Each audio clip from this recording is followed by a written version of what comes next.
Au Mali, nous faisons écho de la dernière session du comité interministériel de gestion des crises et catastrophes. À l'ordre du jour, le processus d'approvisionnement du pays en hydrocarbures. Le comité note des motifs de satisfaction mais interpelle sur le phénomène des réseaux parallèles. Mamari Kone et Aliou Touré pour des précisions.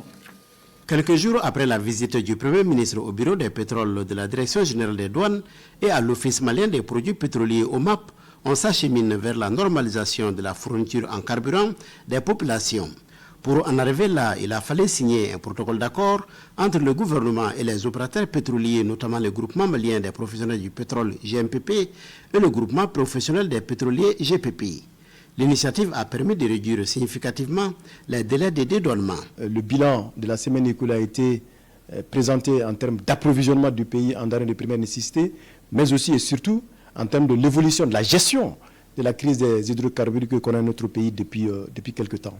Le constat a été fait par le Premier ministre chef du gouvernement que le protocole d'accord a été signé entre le gouvernement et les importateurs, toute chose qui a permis donc de ramener le délai d'attente, n'est-ce pas, des citernes au niveau du bureau de pétrole du Mali à 24 heures. Le Premier ministre a pris acte, ainsi que l'ensemble des membres du comité de gestion, de la signature de ce protocole et de son impact positif qui commence à se faire sentir. Des différentes interventions, le retient qu'environ 250 camions-citernes ont été réceptionnés en l'espace de 72 heures. En ce qui concerne l'approvisionnement correct des marchés en denrées de première nécessité, pas d'inquiétude.